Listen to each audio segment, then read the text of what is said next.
Let's turn now to gun violence plaguing this country. The latest, a shooting in the San Pedro neighborhood of Los Angeles. 2 people were killed and 5 were injured when shots rang out during a car show and baseball game. The latest victims of gun violence. It is something the Stevens family knows all too well.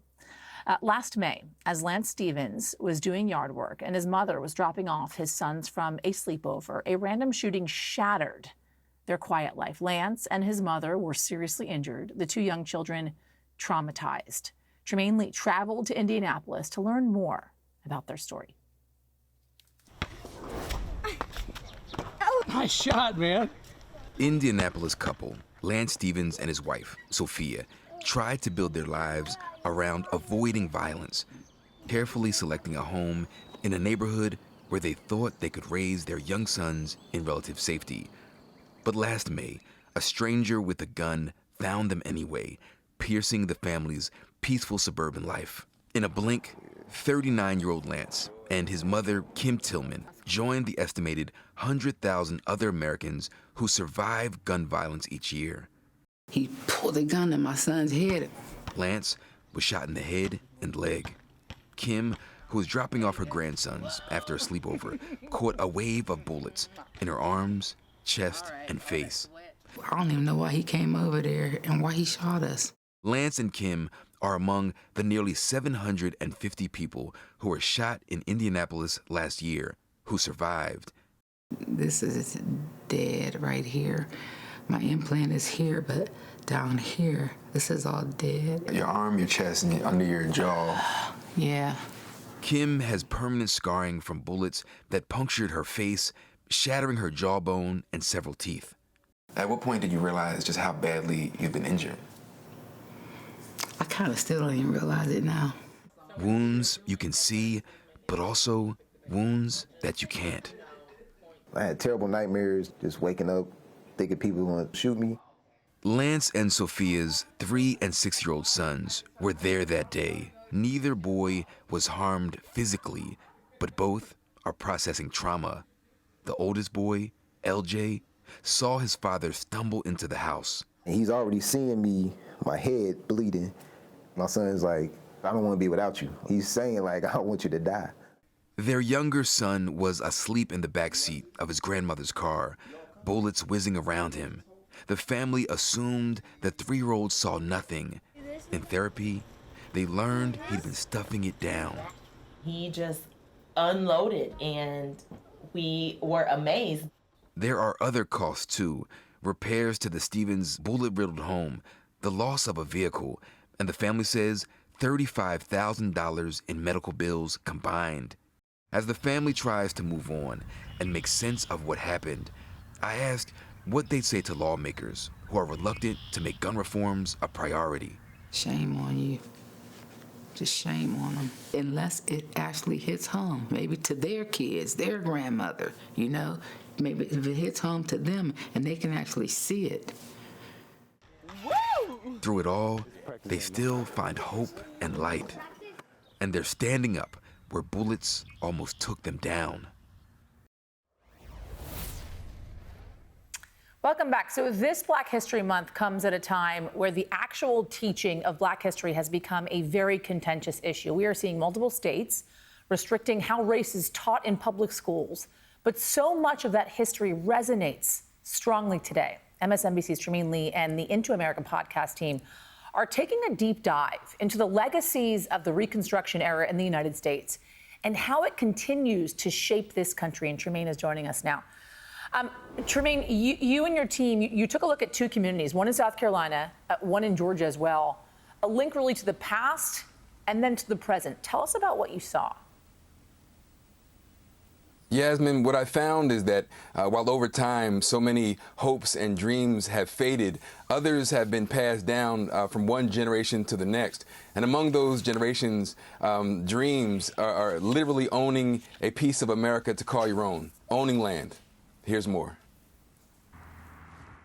Along Highway 10 in rural South Carolina, there's a town called Promised Land. It was founded in 1870, a safe place for and by formerly enslaved people, after newly elected Black lawmakers created a commission that would sell land and, by extension, independence to black people when others wouldn't. What year does that say? 1883.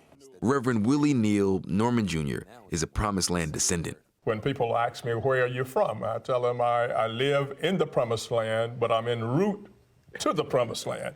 4 million African Americans emerged from the Civil War, finally free, determined to reunite with family and build new lives from scratch. I know during Reconstruction, there was a big effort to reunite with family. Absolutely. An exhibit at the National Museum of African American History and Culture, focusing on Reconstruction and its legacies, explores their journey.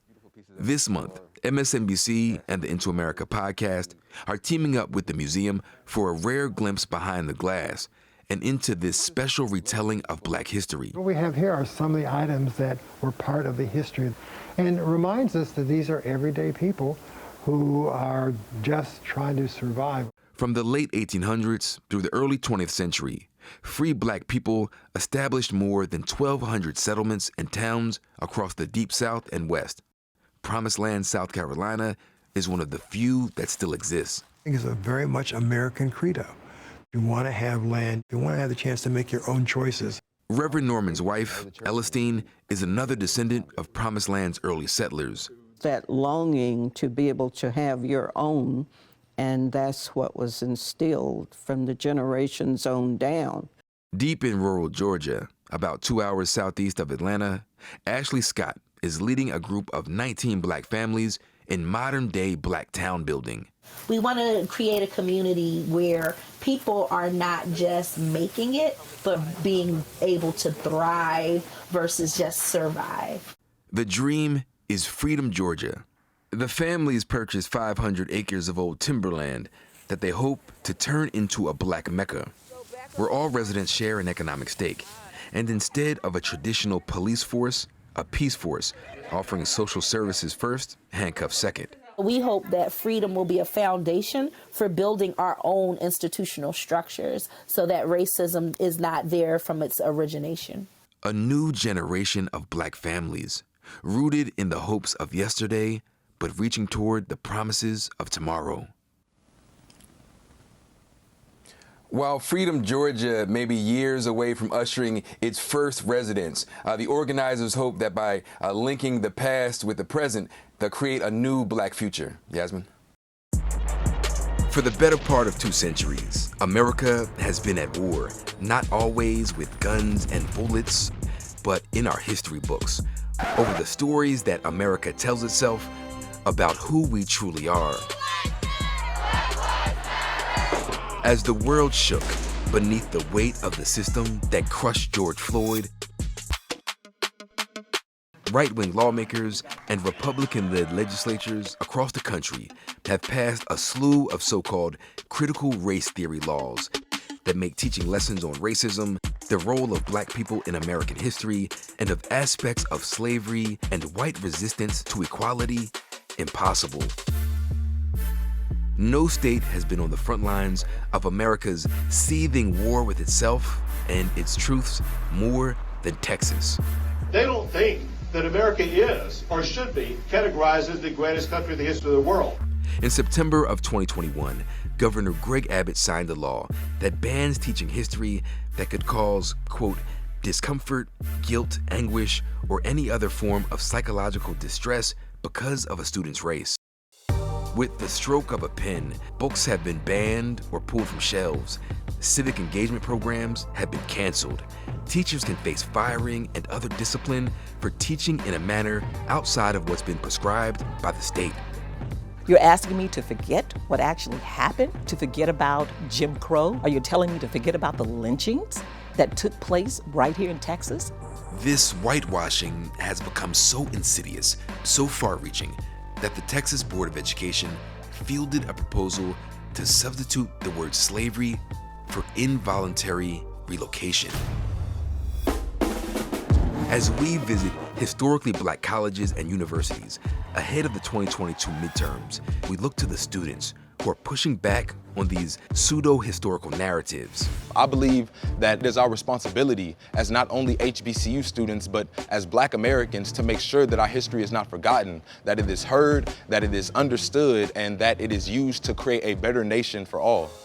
Because after all, it was Texas Southern University students who took a stand 60 years ago to do just that by staging Houston's first sit-in at an all-white lunch counter to dismantle racist segregation laws.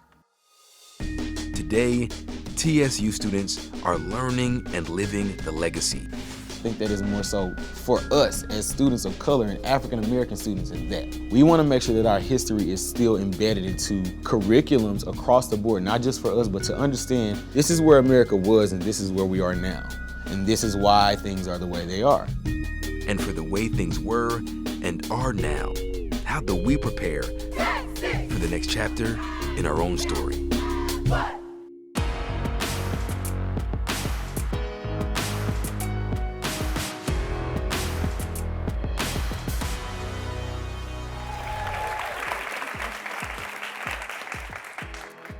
Welcome to Into America, the Power of the Black Vote. I'm Trymaine Lee. Over the next several weeks, we're traveling to HBCUs all across the South to hear from young Black voters on what matters most to them. And we're honored to kick things off right here at Texas Southern University. Let's give it up.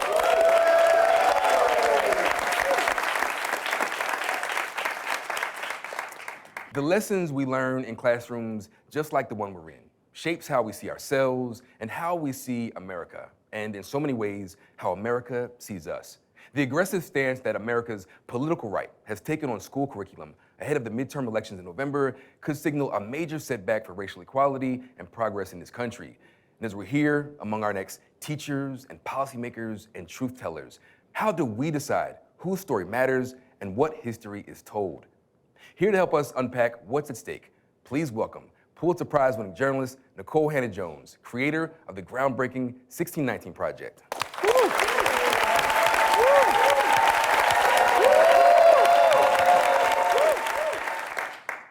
NBC News senior investigative reporter Mike Hixenbaugh. He recently won a Peabody for reporting on the culture wars. He's based right here in Houston.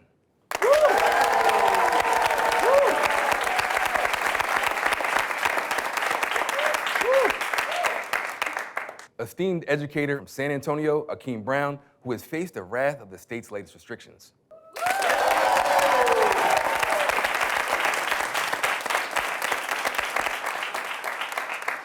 And last, but certainly not least, let's give it up for one of your own, TSU Student Government Association President, Dexter Maryland.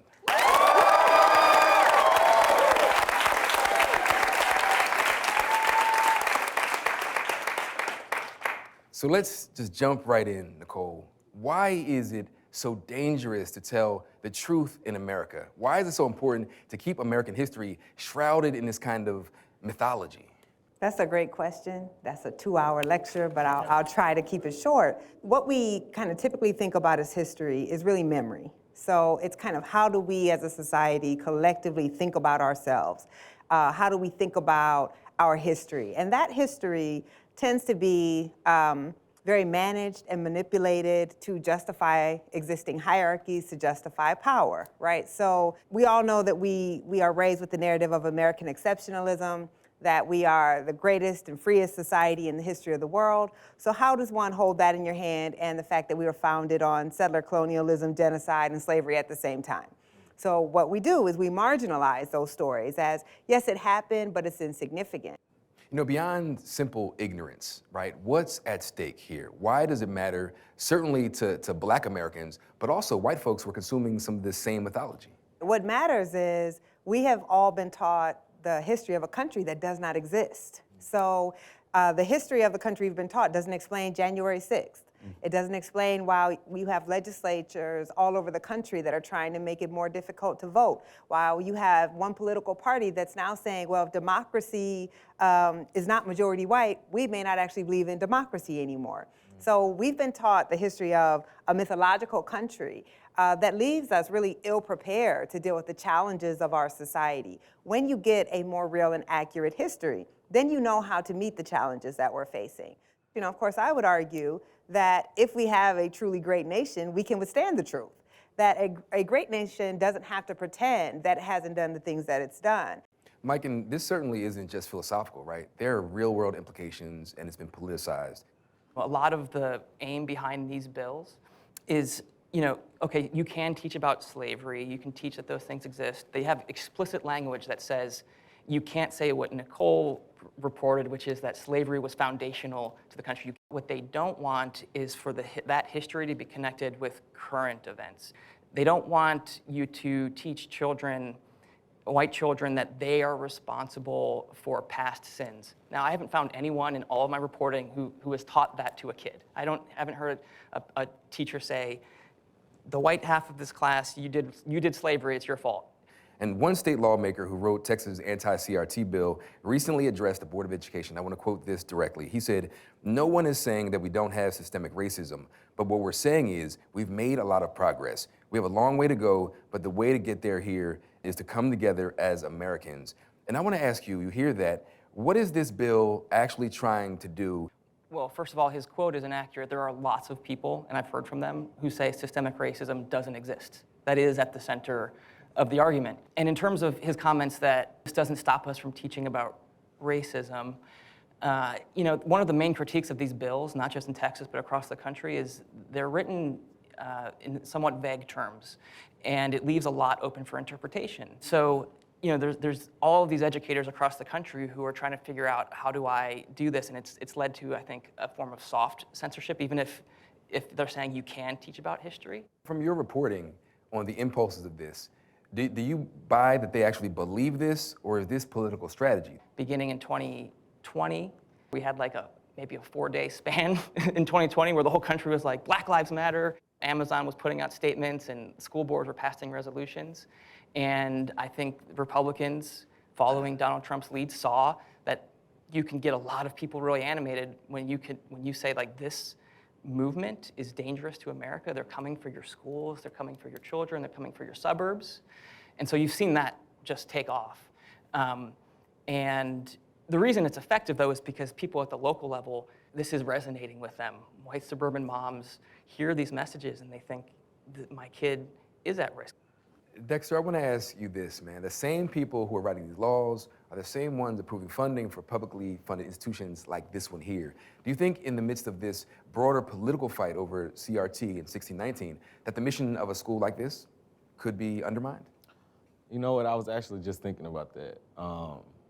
It's disheartening because, and you all talked about that as well, the history of historically Black colleges and universities. What does that look like with these laws in place? And it's fearful for me because I was in an African American studies class before these laws were made. And I was able to learn about my identity. And there are some students in the audience that was in that class with me. And to truthfully stand on what is being Black in America, what is African American in America. And with these laws being put in place, what does that look like for our future? And I think that it's really leaning more so towards fear of our generation learning true history and becoming the change makers that we want to see in the world. And I don't think they want to see that. Welcome back. In his series, The Power of the Black Vote, NBC News correspondent Trymaine Lee and his Into America podcast team take us inside historically Black colleges and universities ahead of the midterms. This week, the team is visiting the third largest HBCU in the country, Florida A&M University, and they went there to learn how students are working to tackle climate change in some very unique ways. And Trymaine joins us now from Tallahassee, Florida, home of FAMU. So you got the chance to tag along with the student researchers there. What did you find, Trymaine? I'll tell you what, Craig, of all the issues that motivate young people to the polls, it's often not necessarily the environment that's always top on their list, but here with students who are part of the School of the Environment, that's what they care most about. But they're also not waiting around on politicians to make change. They're actually doing some really critical research, as you mentioned, on oysters. It's pretty impressive, pretty ingenious. Let's take a look. On a bright Saturday afternoon, under a clear Tallahassee sky, students from Florida A&M University's School of the Environment are heading out to their classroom. And their classroom is Appalachia Bay, Today's lesson, oysters are allies in the fight against climate change. They help clean polluted waters, and over time, mature oyster reefs mitigate coastal flooding. When the water rises or when storms happen, those oyster bars keep the storm water from coming too much into shore. So that's why oysters are so important. Last week, surges from Hurricane Ian devastated Florida's Gulf Coast. While the bays near Tallahassee were not directly hit in this storm, it is one of the most surge-prone areas in the country. The region has a rich history of oyster fishing, but overharvesting and rising water temperatures have depleted populations. The students are using the data-gathering buoy called the Rattler-Moji to study them. Salinity, UV, nitrogen levels, phosphorus levels, emphasis on the phrase. Tallahassee native and recent FAMU grad Jordan Roberts helped launch the buoy project. If you're breathing, you're affected by climate change. You're affected by climate chaos. But if you're Black and breathing, you're disproportionately directly affected by climate chaos. She now works at the school's Sustainability Institute and mentors younger students, like Ben Johnson, who's a fourth-year environmental studies major. Seeing the representation for people that look like me to be in this field is big for me. It's a ton of fish. And the president of FAMU's fishing club. Fishing is like a networking thing, so people might have job opportunities for these students. Pitch it out. More than half of Gen Zers and millennials say climate change is affecting their local community. That's especially true for young Black Americans, who often come from areas more likely to be impacted by air pollution, flooding, and extreme heat. When these water levels and things start to rise and land starts to just warp and stuff, it's these Black and brown neighborhoods and these minority communities who are in these places that are directly affected by these things. This summer, President Biden signed the Inflation Reduction Act, which includes $369 billion for climate and energy programs and tackles environmental justice priorities. Democrats hope the law might draw young Black voters to the polls. When you're thinking about voting for a politician, what's your checklist? At the top of my checklist is always where their head is at with environmental policy. If they get elected, how are they going to affect my community? Like my community, Black and brown people, minority people, and environmentally. Those are the top two things that I look at when I'm voting, period. That's dope. But for the students at FAMU, change starts with them. Why does this matter, this work? I know the big thing is climate change and what problems it's causing in different parts of the world. So using the buoy helps us give us a little insight on what's actually going on. The fate of these oysters and the communities that call Florida's Gulf Coast home might just depend on the Rattler-Moji and the young scientists behind it, carrying the future in their hands. Welcome back. Turning now to Maryland, where a fight over a multi-million-dollar land development deal has uncovered a mostly forgotten historically Black cemetery. Descendants of the formerly enslaved people who are buried there are now fighting to preserve their ancestors' legacy. Here's NBC News correspondent Trymaine Lee. Oh, yeah. 78-year-old Harvey Matthews grew up on a small farm in Bethesda, Maryland, just outside of Washington, D.C. That tree is the one that my mom and my dad planted. Right there, when I was about 9 years old. Back then, most families in the surrounding areas were Black, descended from newly emancipated African Americans who settled here shortly after the Civil War. For nearly a century, they prospered. But in the decades to come, most of it would be erased in the name of progress, just not theirs. The Venables came in and started stealing the Blacks from their homes and driving them away from their homes. And then as they did that, the community got smaller and smaller. Today, the farm where Matthews grew up is a strip mall. Is it hard to believe that this community that you grew up in is now this? Yes, it's hard. This was home at one time. And now it's everything else but that. Down River Road, the 102-year-old Moses Macedonia Baptist Church, wedged between a bank and a high-rise, is the last visible remnant of the once thriving Black community. Marcia Coleman Adebayo is the pastor's wife. Everyone asks me, what is this little Black church doing in the middle of downtown Bethesda? And the question is, what are you doing here? This church has been here for 102 years. Now, another sacred piece of the community's history is in jeopardy. The land where the Moses Macedonia African Cemetery once stood is up for sale. So we're going. Harvey and Marcia believe this area, bulldozed and paved over in the 60s, is the resting place for as many as 500 ancestors. We will fight every single day to make sure that you are remembered and you're respected. They formed the Bethesda African Cemetery Coalition and won a court injunction blocking Montgomery County, which owns the land, from selling it to an investor. The County Planning Commission has appealed the ruling. Well, we say you stand on holy ground. The dispute highlights a growing nationwide movement by descendants and historians to find, preserve, and memorialize Black burial grounds, often the only remaining proof of lost Black communities. This struggle is a struggle demanding, not asking, but demanding that our humanity is respected, and we are determined to win this struggle. And our thanks to Trymaine for that report. The Bethesda African American Burial Commission has been granted a temporary injunction blocking Montgomery County from going forward with the sale of the cemetery land.